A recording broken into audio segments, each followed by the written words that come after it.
একদম কোনো কথা বলবি না, সব সময় বেশি বেশি কর। আমি যেটা করবো সেটাই শুনবি। আমার উপর তো একটা কথা বলে একদম চড় মেরে দাঁত লাল করে দেবো। কাজের মেয়ে কোথাকার, তোকে আমি খাওয়াই না, তুই আমাকে খাওয়াস। আমি ইনকাম করে আমি যা বলবো তাই শুনবি। বেয়াদব মেয়ে কোথাকার।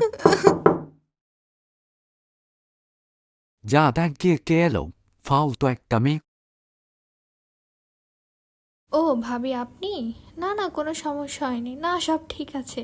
না চিন্তা করবেন না, আসলে ভেতরে ওই বাচ্চা কাচ্চা খেলছিল তো ওটা চিল্লাপাল্লা।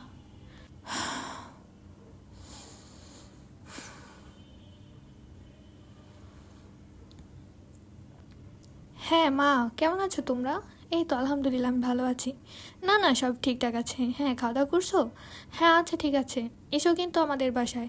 আচ্ছা ভালো থেকো।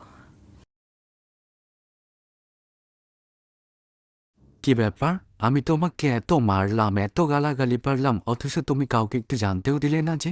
স্বামী স্ত্রীর মধ্যে মিল মহব্বত ঝগড়া এসব তো হবেই, তাই বলে কি সবাইকে জানাতে হবে? এটা তো আমাদের একটা পার্সোনাল লাইফ, তাই না?